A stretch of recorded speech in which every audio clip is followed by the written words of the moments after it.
Yo, let's balik lagi sama gue di channel Martin dan salam profit. Oke guys, jadi pada kesempatan kali ini gue akan mengupdate lagi mengenai si Bitcoin. And then kalian bisa tulis di kolom komentar ya. Untuk video kedua di hari ini kalian mau voting.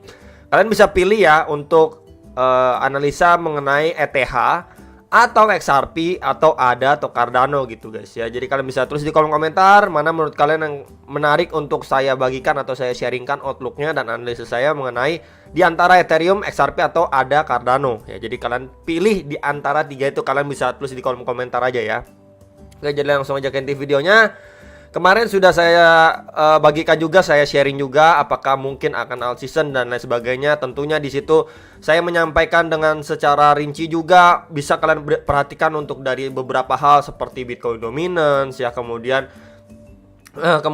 ETH terhadap Bitcoinnya ya, kemudian juga kita harus lihat Bitcoinnya juga ya, kemudian di situ ada fase-fasenya dan lain sebagainya. Jadi saya tidak mengatakan alt season pasti datang. Dan saya juga tidak pernah mengatakan untuk alt season akan datang secepatnya atau bulan depan alt season. Saya tidak mengatakan hal itu. Cuman saya ingin merimain kembali ke teman-teman sekalian, bisa diperhatikan beberapa hal yang kemarin sudah saya bagikan gitu ya. Jadi ada step by stepnya gitu ya. Jadi itu informasi kemarin sudah saya sampaikan. Dan juga sembari saya ngebahas tentang alt season itu, saya juga ngebahas ataupun analisa Bitcoin. And then ini adalah video kemarin ya. Salah satu outlooknya cuplikannya time frame 1 jamnya, memang ini ada potensi untuk mengalami koreksi. Nah di sini ada 3 garis ya, 3 area koreksi. Oke, dan sekarang itu lagi hit di area garis kedua ini, di sekitaran 40.800an itu udah ke hit ya guys ya. Jadi memang ini udah masuk target. Jadi memang ketika memang saya ngebahas untuk alt season dan lain sebagainya, saya juga melampirkan selalu untuk potensi Bitcoin jangka pendeknya kemana. Dan hari ini kita mendapati koreksi juga ya, kurang lebih seperti arahan ataupun informasi yang saya berikan di pada video kemarin. Jadi langsung aja kita awali dengan USDT dominance dulu ya. Jadi memang ini keterbalikan. Kalau misalkan ini mengalami penguatan, and then kita akan melihat untuk si Bitcoinnya malah mengalami pelemahan. Jadi dan sebaliknya seperti itu. Ini time frame daily, outlooknya sama seperti di video kemarin. Memang ini adalah terbentuk sebuah triangle pattern dan ini adalah trendline supportnya. Karena memang kita bisa lihat ini beberapa kali mengalami pemantulan di sini ya. Bahkan terakhir kali dia ini sekarang mantul juga. Makanya si Bitcoinnya koreksi, dianya mantul gitu. Cuman memang kita harus perhatikan di sini itu dia lagi testing terhadap EMA 34 atau garis warna biru ini. Ini by the way time frame daily ya. Jadi kalau misalkan seperti ini kita bisa lihat adanya nanti rejection, kemudian dia melanjutkan penurunan. So artinya apa untuk Bitcoin? Si Bitcoin bisa melanjutkan penguatannya kembali itu ya. Jadi kurang lebih seperti itu aja. Tapi kalau misalkan dari sini dia bisa cus ya, ataupun OTW ke trendline resistennya ini, ya berarti Bitcoinnya bakalan lanjut koreksi lebih deep lagi. Jadi sesimpel itulah ya teman-teman ya. Nah kemudian ini juga area krusial yang kita bisa perhatikan di sini, EMA 34-nya ya. Jadi memang kemarin saya infokan untuk si Bitcoin jangka pendeknya memang kurang lebih dia koreksi sedikit sebelum adanya potensi mengalami pemantulan juga. Nah ini juga pas banget dengan USDT dominance-nya. Ini berpapasan dengan testing EMA 34. Kalau memang di area sini benar-benar kena reject, dia bakal koreksi lagi. Jadi pas skenario-nya gitu ya. Untuk USDT dominance-nya itu adanya, nah si Bitcoinnya koreksi dikit lanjut naik ya. Jadi kurang lebih seperti itulah gambarannya. And then ini saya bahas lagi untuk Bitcoin time frame daily-nya ya. Jadi secara daily pun dia lagi testing terhadap garis warna biru ini atau EMA 34-nya. Jadi ini adalah sebuah hal yang wajar. Kenapa saya bilang wajar sekali lagi? Memang dia ini sudah sebelumnya masuk di range area highest point Bitcoin terakhir, sebelumnya di kisaran 42.500-an dolar, sekitar mendekati area itu lah, zona-zona itu. Kemudian dia adanya rejection. Jadi memang ini saya bisa bilang juga adalah salah satu koreksi yang wajar. Karena memang setidaknya dia masih koreksi, testing di EMA 55 jebol atau garis warna merah ini. Next lagi pasti di EMA 34 atau garis warna biru ini ya. Jadi kalau misalkan let's say lah dia cuma koreksi sampai kisaran 40.400-an atau ya sekitar, atau bikin wick ke bawah sampai sekitaran 40.000, ya masih wajar menurut saya. Before dia memang menyelesaikan untuk masuk ke wave E-nya dia selesai gitu ya, ABCDE nya wave-nya itu udah selesai, baru nanti kecenderungannya kalau memang kita melihat untuk acuannya bearish penan, ya dia bisa untuk melanjutkan penurunannya kembali lebih deep lagi, atau memang dia dibikin seperti false break dulu, going up dulu, baru ditekan ke bawah lagi. Kalau memang benar-benar dipak turun ya, untuk bikin Maretnya itu Bitcoinnya itu merah gitu ya. Karena memang seperti yang kita tahu untuk Bitcoin monthly return di bulan Maret itu overall memang kebanyakan merah. Jadi ya bisa aja ini naik untuk sesaat dulu ya, finishing untuk WFI-nya atau dibikin sedikit false break ya. Kemudian langsung ditekan mundur lagi ya, masuk ke kisaran 38.000 atau sekitaran 35.000, 36.000 dolar gitu, before nanti di April kita melanjutkan kenaikan kembali. Karena memang kebanyakan di bulan April itu Bitcoin monthly return-nya itu hijau gitu ya.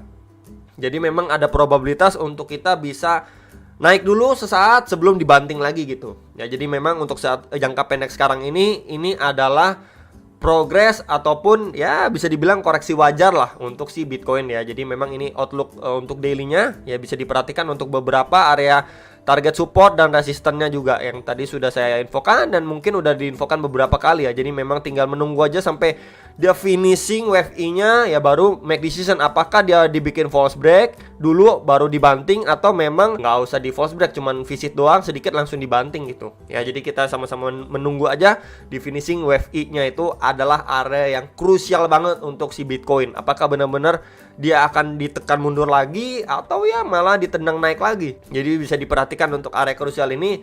Next saya bahas untuk time frame 1 jamnya ya. Dia ini sekarang lagi adanya pemantulan ya dari kisaran 40.800-an. Tadi itu bikin wick sampai kisaran 40.500 dolar. Kemudian di sini adanya pemantulan. Cuman memang pemantulan jangka pendeknya kita bisa lihat ya perbandingan candle time frame 1 jamnya ini. Ntar saya tandain dulu ya.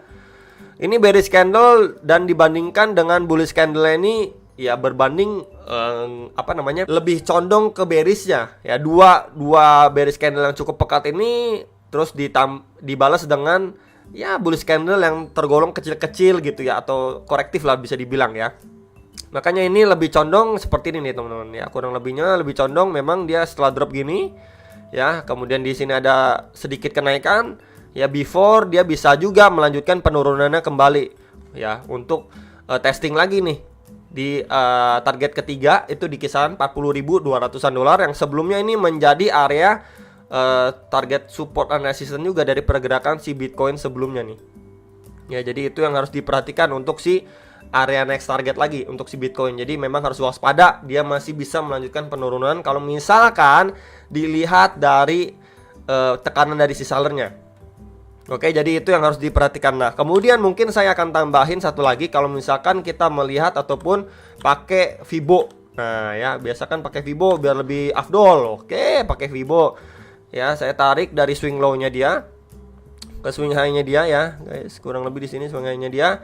And then kita akan mendapati beberapa golden ratio seperti biasa. Nah, ini untuk target pertama itu nggak jauh ya dengan retracement 0,2. Di sini ini udah ke achieve ya, udah tercapai ya di kisaran 41.500-an, 41.300-an ya. Kemudian di retracement 0,3 atau sekitaran 40.500-an, 40.600 dolar udah ke achieve juga. Next lagi di sini ya, retracement 0,5 atau sekitaran 40.000 dolar sampai 40.200 ya. Jadi ini adalah next target yang wajar sekali untuk divisit oleh si Bitcoin. Ya, before dia bisa melanjutkan kenaikannya. Jadi bisa diperhatikan untuk next target koreksi si Bitcoin ya. Kemudian dan di golden ratio terbawahnya lagi di kisaran retracement 0,6 atau di sekitaran 39.400 sampai 39.500-an dolar yang sebelumnya juga kita bisa lihat di sini berfungsi untuk menjadi area resisten dari pergerakan si Bitcoin sebelumnya nih. Tuh, kita bisa lihat ya secara jelas ini menjadi area resisten dari pergerakan si Bitcoin sebelumnya. Ya, jadi bisa diperhatikan untuk next 2 target lagi ya untuk divisit atau area target koreksi si Bitcoin before dia melanjutkan penguatannya kembali. Jadi bisa diperhatikan itu ya. Setidaknya dia tidak create yang namanya lower low dari lowest point sebelumnya atau di sekitaran 37.500 gitu. Jadi ekspektasinya dia masih melanjutkan untuk uptrendnya ya, atau setidaknya ngejar ke WFI-nya dari outlook yang sudah saya sampaikan dari time frame daily si pergerakan Bitcoin. Ya, jadi kurang lebih seperti itu aja teman-teman yang bisa saya sampaikan untuk posisi sekarang atau jangka pendeknya. Bisa diperhatikan juga untuk USDT dominance-nya juga. Jadi itu aja, dan kalian bisa analisa kembali sebelum kalian make decision atas posisi kalian masing-masing. Dan sampai jumpa untuk next video. Salam profit.